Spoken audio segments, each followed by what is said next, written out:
Bismillahirrahmanirrahim. Assalamualaikum warahmatullahi wabarakatuh. Waalaikumsalam warahmatullahi wabarakatuh. Alhamdulillahi wa kafa.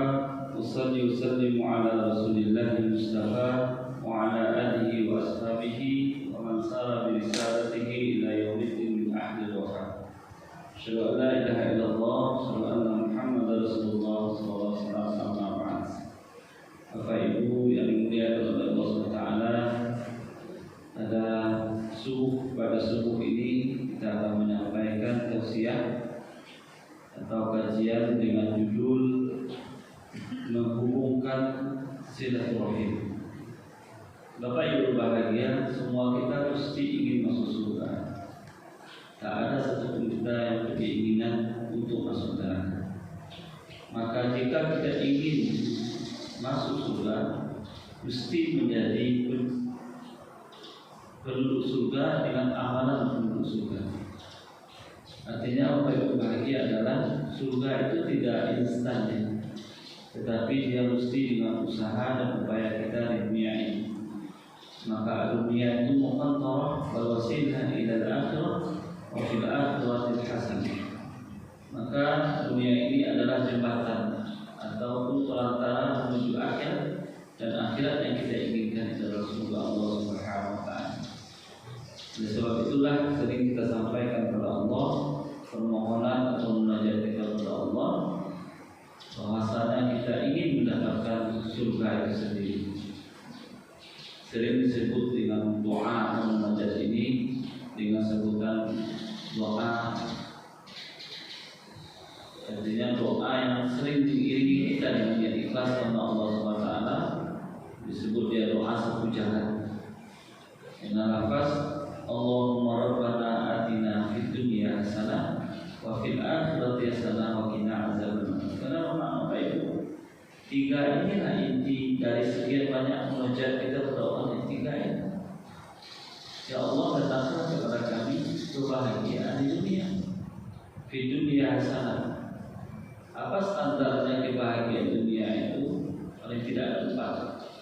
Pertama adalah pasangan hidup yang soleh atau soleha, dapat suami soleh atau dapat istri soleha. Itu dunia, surga dunia apa ya? Yang kedua adalah dapat keturunan soleh-soleha, anak-anaknya soleh-soleha. Apabila disuruh dia mengerjakan, apabila dia ditagih dia berhenti. Itu soleh-soleha. Yang keempat dan ketiga adalah dia punya kendaraan yang mewah. Maksudnya apa itu? Untuk alat transportasinya yang memiliki mobil, kendaraan roda dua itu ya. Rasulullah itu punya kudanya kuda terbaik, kuda putih. Rasulullah itu punya ontanya kuda terbaik, onta merah. Maka kendaraan itu juga adalah surga dunia. Apalagi yang keempat rumahnya mewah juga. Oleh Rasulullah minimal rumah itu ada 7 kamar. Untuk siapakah itu? Untuk kita suami istri. Yang kedua adalah untuk anak perempuan kita. Yang ketiga untuk anak laki-laki kita. Yang keempat adalah untuk ayah ibu kita. Yang kelima untuk mertua kita. Yang keenam untuk tamu kita, yang ketujuh baru untuk khodim kita atau pembantu yang ada di rumah kita. Jadi minimal 7 saja. Kalau dilihat di tempat kita data 3, 4 ya, kita tak bersyukur kepada Allah Subhanahu wa taala. Nah, kemudian setelah itu adalah fil akhirah hasanah. Akhirat juga hasanah. Bahagia.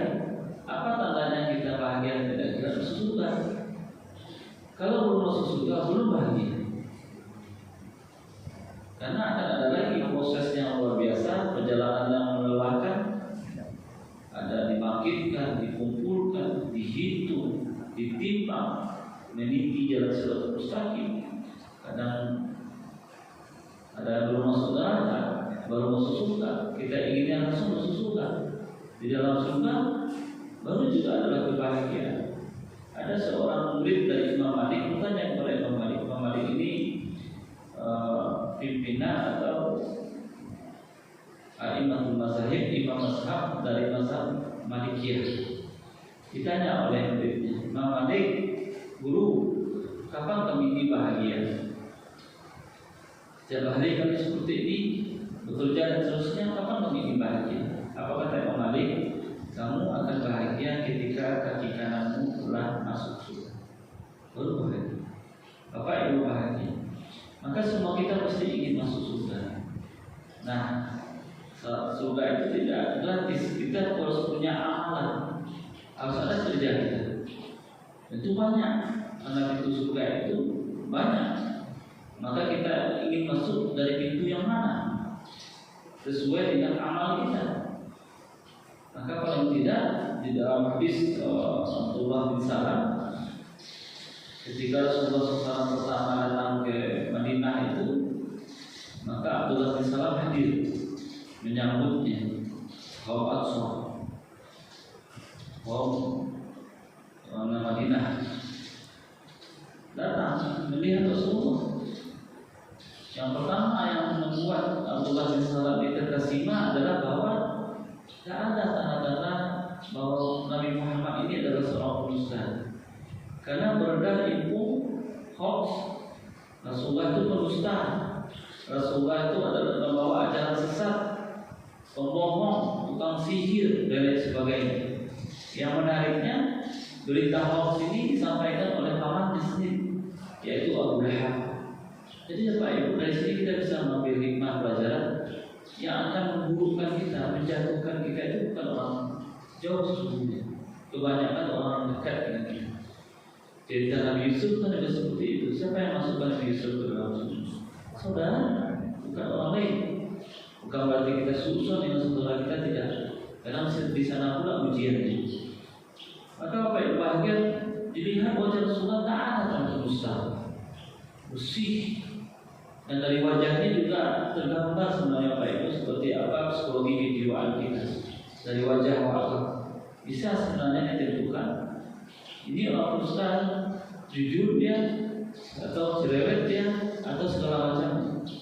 Maka oleh Imam Syafi'i, ketika Bapak Ibu ingin punya menantu nanti, terutama yang ingin punya menantu perempuan, maka boleh bagi anak ibu melihat wajahnya. Kenapa wajahnya di sana ada simbol semua? Cerewetnya ada di wajahnya, nampak. Jujurnya apalagi tadi dikatakan. Suka menggayanya nampak itu. Kadang datang dia lipstiknya tebal, bedaknya tebal. Kadang tak sesuai dengan warna kulitnya. So ada seperti itu. Oleh Imam Syafi'i boleh melihat wajahnya. Maka pada bagian lalu Abdullah bin Salam ini mendengar. Kemudian dituliskan dalam sebuah hadis. Wa'an Abdullah bin Salam radhiyallahu anhu anna Nabi sallallahu alaihi wasallam qala ayyuhan nas afsus salam wa arsilul arham wa atimu ta'am wa sallu bil lail wan nasa niyam wan nasa niyam tadkhulul jannah bisalam. Rawahu Imam At-Tirmidzi. Wahai manusia, sebarkan salam, sambunglah silaturahim, berbagilah makanan, sholat malamlah ketika orang tidur, kamu akan masuk surga dengan selamat. Jadi 4 dalam hadis ini. Kita bahas yang satu baru karena terbatas waktu kita. Arsilul arham, menghubungkan. Wasalah itu menghubungkan. Menghubungkan ini ada 2 maknanya. Belum terhubung sama sekali, atau telah terhubung tapi putus atau genting. Kan ada seperti itu. Ada orang memang baru nampak, misalnya di warga kita, di komplek kita baru nampak datang, mungkin baru rumah baru atau pendatang baru, kita mesti menjaga ikatan silaturahim. Atau selama ini dah bertemu, udah bisa jadi sudah sama-sama 10 tahun di sini misalnya, tapi karena ada persoalan retak dia, bahkan genting atau bahkan putus silaturahim itu, maka kewajiban kita adalah untuk menghubungkannya kembali. Jadi yang berbahagia Silaturahim itu tali jembatan hati untuk berkasih sayang. Jadi ada usaha kita untuk menjaga ini. Karena memang sebenarnya silaturahim ini banyak itu persoalan hati fi mahallil qulub itu.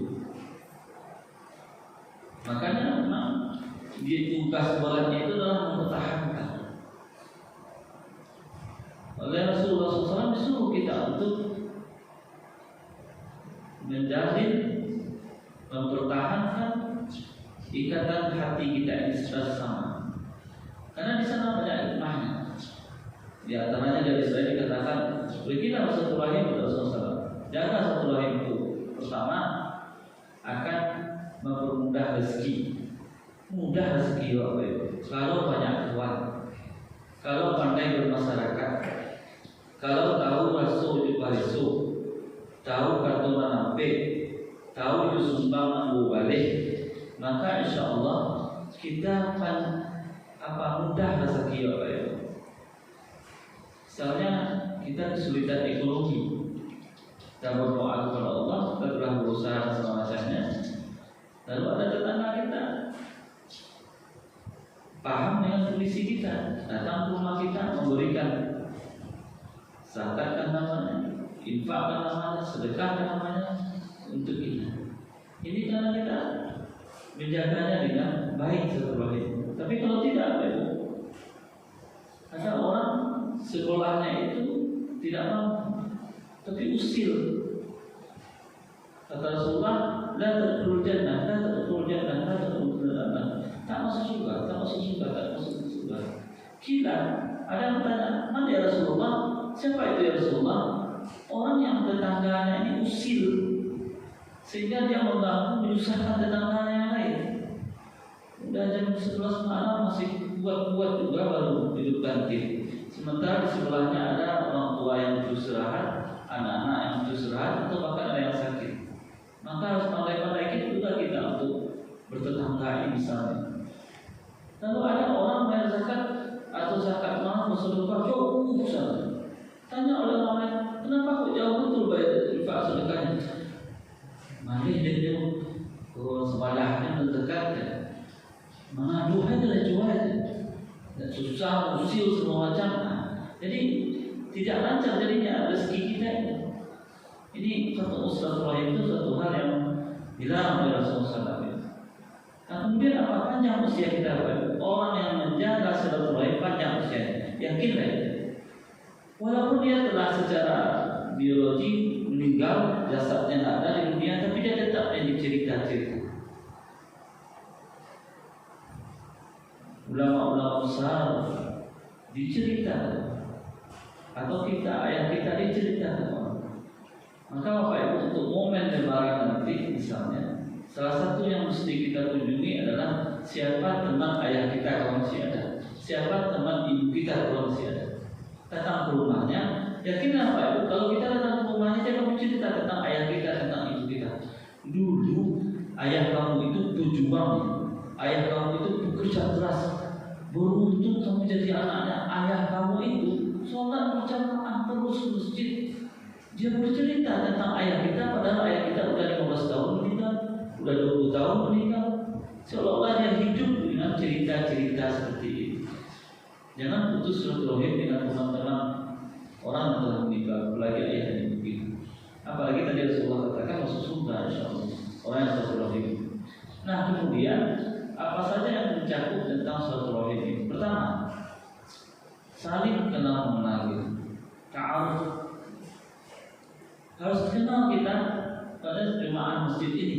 Harus kenal kita siapa jemaah. Ibu-ibu harus kenal antar ibu, bapak-bapak antar bapak. Kenal namanya paling tidak, kenal di mana tinggalnya paling tidak. Oh, itu ya, ibu ya, yang tinggal di sebelah rumah Pak RT itu ya. Oh iya. Oh, ibu yang dari Lubuk Agung ya. Oh, bapak yang dari Batu Sangkar ya. Oh iya ya. Paling tidak apa itu? Ini untuk menjaga kita apa? Sehingga apa? Chemistry kata orang sekarang, membangun chemistry ya, harmonis ya. Jadi jangan maruluk muka maruluk ya waktu bersebut orang. Nanti sebut je betul bah, kalau malu aja, disabur awak antuk aja, ingin awak mengecek itu aja. Dengan seperti itu dilayani. Tahu. Yang kedua, kuncinya adalah tafahum. Kita saling memahami siapa tetangga kita, siapa jamaah masjid kita, harus paham supaya tidak terjadi masalah. Masalah itu muncul karena banyak ketidakpahaman. Nah, jadi bapakku pengecek, ibuku pengecek. Kalau yang mengecek, jangan saja. Paling tidak berjalan, iyo, batu, iyo, tapi yang mengecek tadi. Kenapa aku mengecek? Jangan mengecek dong, jangan mengecek apa lain. Ada yang apa mengecek, tak usah tiba dia. Dengarkan saja, dengarkan saja. Bagi bapak yang suka bicara, ibu yang suka bicara, paham juga dengan orang bicara kita. Belajarnya tidak subuh mengecek loh. Yang panjang mana ngecek? Yang panjang boleh mengecek dengan apa itu? Yang tidak suka, karena dia tipis, tidak bisa. Ada orang ibu hati, ada orang mudah tersinggung, ada orang senang ketika awak cerita anaknya, ada senangnya awak cerita itunya, segala macam yang berkaitan warnanya ni. Maka tafahum, kita mesti saling memahami satu sama lain. Indah kehidupan ini, Pak. Senang kita kehidupan kalau kita saling memahami. Yang ketiga adalah ta'awun, saling menolong. Artinya memang kita dengan berbagai keterbatasan, maka ada hak dan kewajiban kita. Hak kita bahwa ada kewajiban dari saudara-saudara kita membantu kita. Kewajiban kita ada yang mesti kita tunaikan kepada saudara-saudara kita ini, orang-orang Islam. Maka akan saling melengkapi satu sama lainnya. Dulu waktu kecil-kecil sering kita mendengar Bapak Ibu, ketika ibu-ibu itu menampi barik di balik rumah, lewat tetangganya, tanya itu, Bu, nih, saya tuh balik rumah. Sebenarnya tak ada orang. Maulah 3 liter bang, baik bang, aku balik baru kali pulang baru patang, begitunya Pak ya. Apalagi bertetangga, harus seperti itu. Karena memang secara makaniah yang lebih dekat dengan kita itu tetangga kita, bukan saudara kita yang senasab. Kalau Rasulullah bilangnya, kabatu bagi bahan kabar baik bagi bawan. Kalau numpang dua, siang akan menolong pertama kali tetangga kita, bukan orang yang di kampung. Berapa butuh waktu biar di sini orang di kampung itu, tapi tetangga kita. Kalau silaturahim kita terikat dengan baik, bahan bawaan datang, tidak dipanggil datang dia, kemalangan kita datang dia, disiapkan semuanya, karena baik itu. Tapi kalau tidak Bapak Ibu, biarlah aja. Namih dan dari tolong Allah pun nanti kecil-kecilan segala macam. Tidak lahirlah semacam perasaan hati, sangkaan-sangkaan dan lain sebagainya. Dan itu memang tidak boleh. Maka apa? Ta'awun. Allah katakan wa ta'awanu 'alal birri wat taqwa wa la ta'awanu 'alal ismi wal 'udwan. Sangat boleh kita saling tolong, itu adalah dalam berbuat baik. Sangat boleh kita tolong menolong, itu adalah dalam perbuatan takwa. Ini ingatkan Bapak Ibu.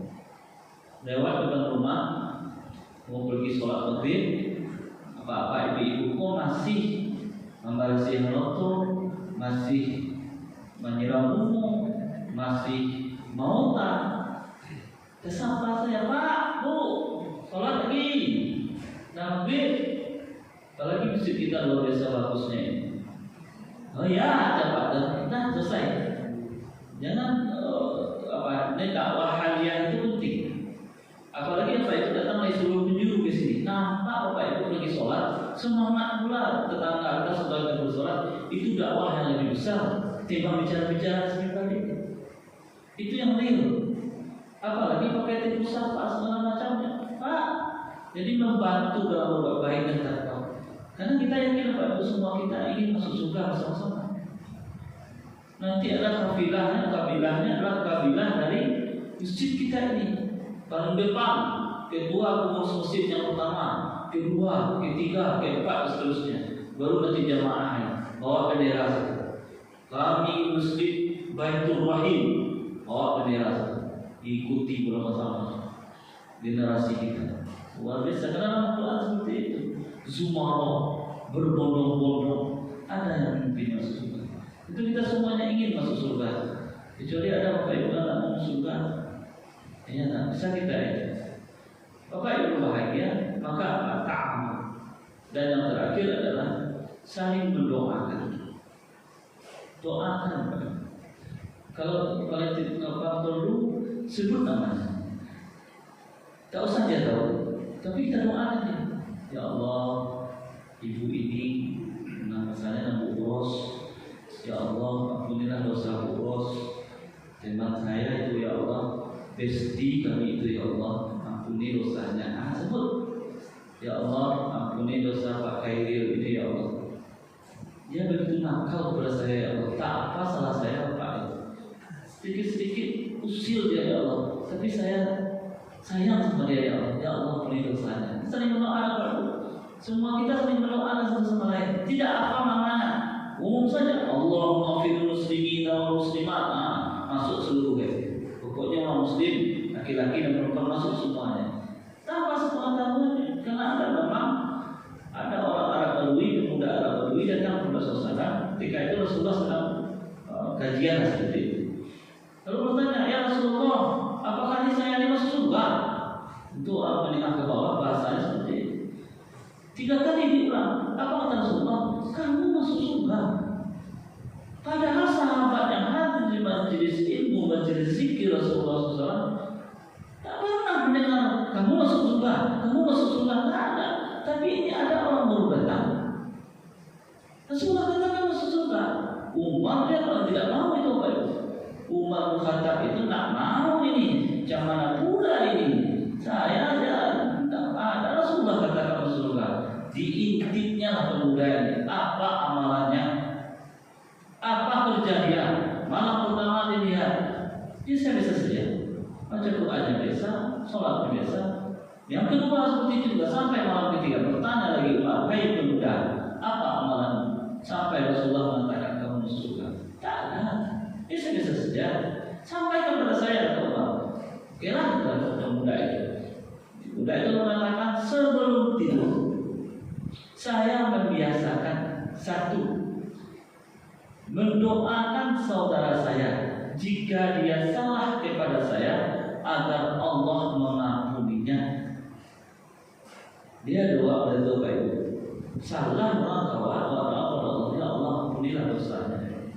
Yang kedua, jika ada saya berbuat baik kepada orang, maka saya berdoa kepada Allah, cukuplah saya dan Allah saja yang tahu. Tidak perlu orang banyak tahu. Tidak perlu diumumkan di masjid. Diumumkan tidak perlu. Cukup dia dan Allah yang tahu. Yang ketiga, dia punya seekor keledai. Apa ya Allah dengan keledaiku ini, apa yang bisa membantu orang lain besok? Itu saja. Dia berdoa pada Allah sebelum tidur. Jangan bergunjing pula sebelum tidur. Kadang cerita sinetron sebelum tidur. Sedih awaknya, Pak sedih. Ibu carai, siapa yang mencarai? Nak mencari pilih mudah tadi dah. Sinetron tadi yang mencarai ya. Sempat oleh kalau bercerita tentang aib orang atau tentang hal yang penting. Alangkah baiknya mendoakan saudara-saudara kita. Jadi berbahagia inilah yang dapat kami sampaikan pada subuh ini. Ya, sekedar perkenalan, nama saya Bapak Ibu Erwan. Sekarang diamanahkan menjadi ketua STHI Arisalah Sumatera Barat baru 9 bulan. Jadi orang baru Padang. Sebelumnya di Pasaman, juga dosen di sana di STHI Pasaman, terus kami juga mendirikan sekolah di sana, RAIT, SDIT, CPT, alhamdulillah. Dan SDIT kita terakhir mendapat pilot project dari Kementerian Dasar dan Menengah untuk sekolah negeri yang terkadang sekolah percontohan di Sumatera Barat. Dia ada 8 satunya di sana.